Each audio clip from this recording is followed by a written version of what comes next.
Welcome to Willow's World of DIY. I'm Willow. Today I'm going to be talking to you guys about powder coating. This is part 3 in the 3-part series, and we're going to be talking about how to spot your thickness of your powder coating and what is the correct thickness that you should, shoot it at. And also we're going to talk about shooting top coats. Let's get to it. Okay, so while I still have the black powder in the gun, I'm going to try and show you guys the difference of thickness while shooting. I'll try to shoot it thin and show you what it looks like. We'll see if we can pick it up on camera.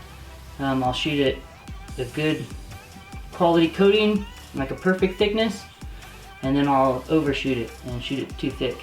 And I'll see if we can pick it up on camera.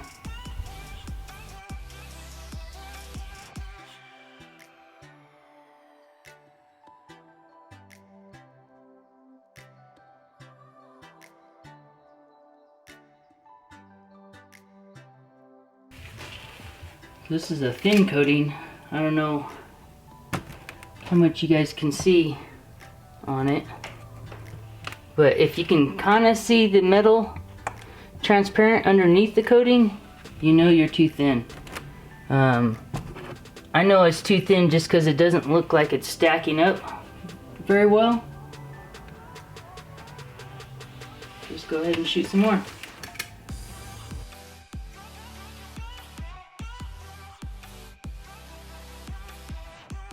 When I'm shooting the powder, I know when it's getting to the right thickness when the powder starts to kind of stand up and it kind of moves around and wiggles a little bit. You can kind of see it right here.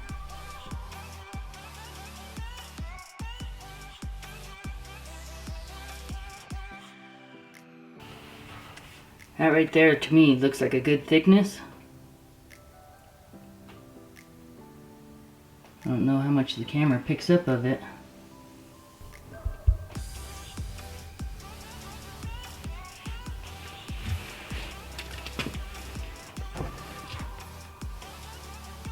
Hopefully you guys can see. Keep shooting. So when the powder is at the correct thickness, it'll look like it's kind of standing up off the metal. Once you start getting too thick, it'll start looking flat like a piece of leather, and if you continue to shoot, it'll start getting the pock marks in it, or pinhole marks in it, and it'll look real orange peeled. I don't know how well you guys can see it. Let me focus here. See that? The orange peel look to it. That's when it's too thick.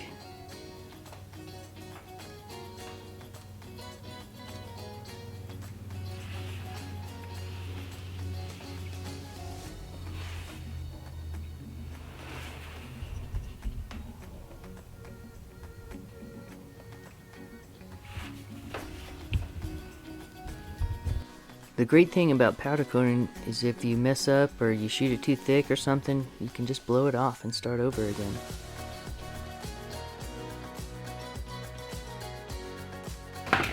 Now I'm just going to clean the gun, and the beautiful thing about powder coating is it all just blows off.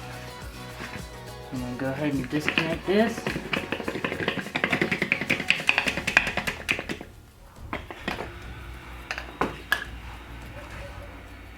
See, it's about right there. So I used about a quarter of a bottle. Cleaning out your gun and your booth is very important when you're doing color changes. In my case right now, we're gonna go from black to clear coat. If you don't blow out the gun really well and get all the black out, you're gonna have black specks in your clear coat. It's even worse if I was, shooting a white or something and came from shooting a black.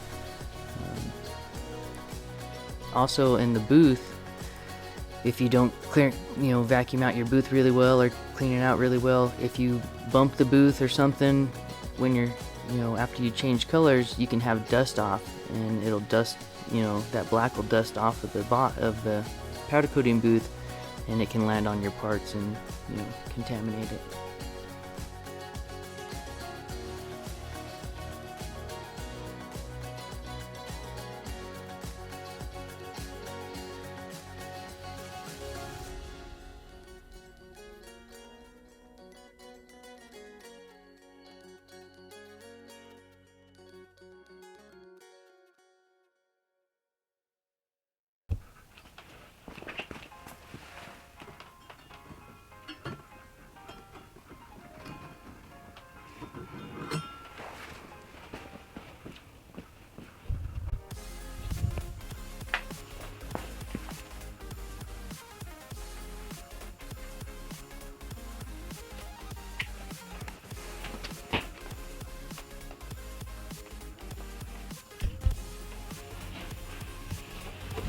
Alright, so I don't know how well you guys can see that these parts look like a mirror, and when you shoot it powder coating at the right thickness, it should just look glossy, just smooth like a mirror, as long as it's a glossy powder.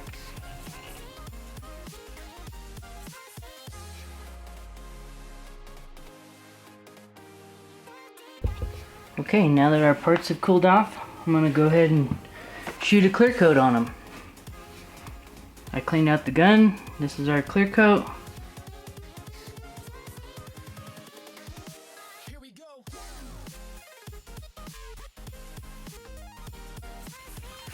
And turn the pressure all the way back down to 0. And I'll slowly come up on it.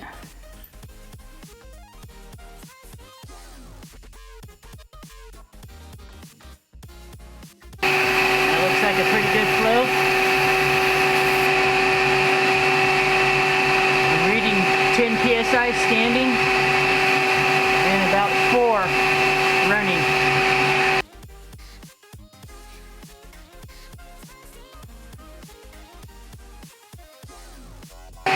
And I have my voltage set on the number 2, the high voltage setting. We'll see how it adheres. If we have to switch it to low, we will, but I prefer to stay on high if I can. Gotta remember the button.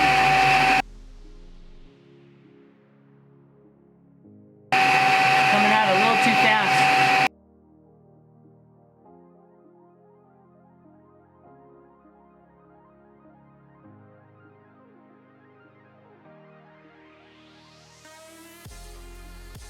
You can see right here I'm starting to have some issues with the gun and the way the powder's coming out of it, the way it's shooting. I turn the powder up and it's not really correcting the problem. I turn it down, it's not really correcting the problem. So I turn the pressure all the way back down to 0 and then come back up again, and it seems to shoot a lot better.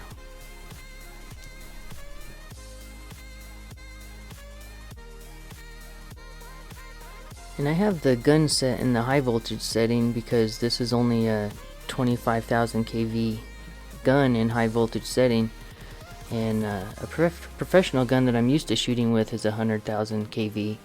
So usually I do my second coat 25,000 kV or below, so that's why I'm shooting it at 25,000 kV for second coat. Invincible.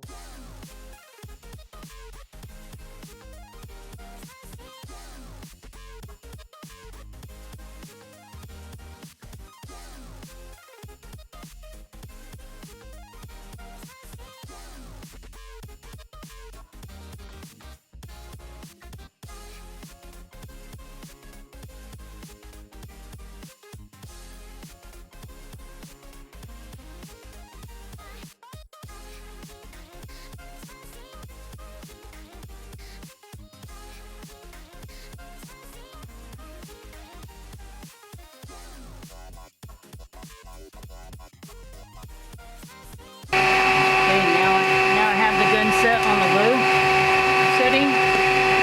This piece looks great. Everything adhered great. This one has some spotty areas. You can see some small starring going on. You can also see some fingerprints. So let's see if we can get it to dust on. I'm going to hold the gun back further away from the part, and hopefully that'll help.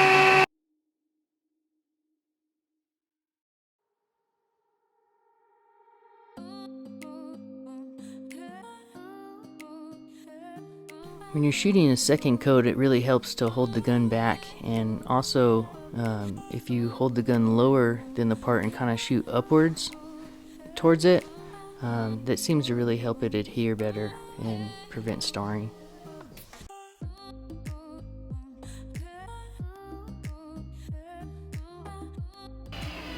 Okay, that one's looking a lot better now.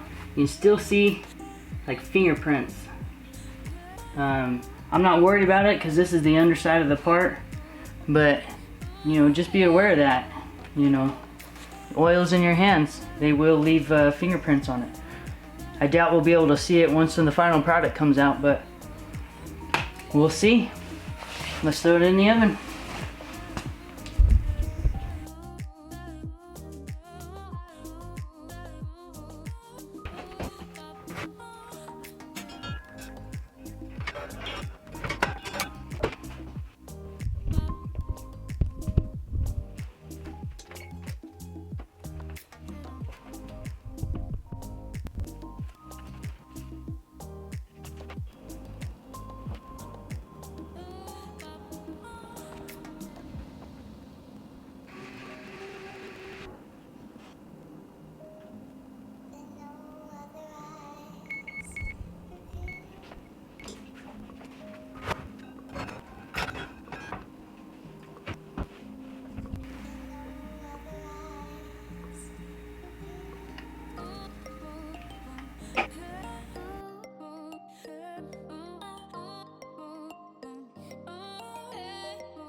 After the parts have cooled back down to room temperature, I remove them and inspect them.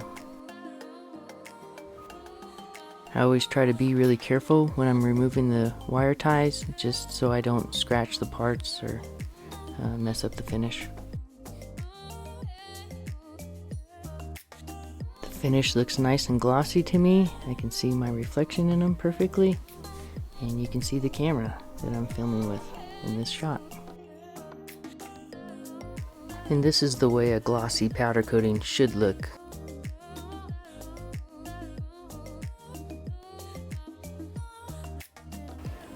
I hope you found this video helpful. Please hit the like and subscribe buttons. Thanks for watching Willow's World of DIY. Until next time.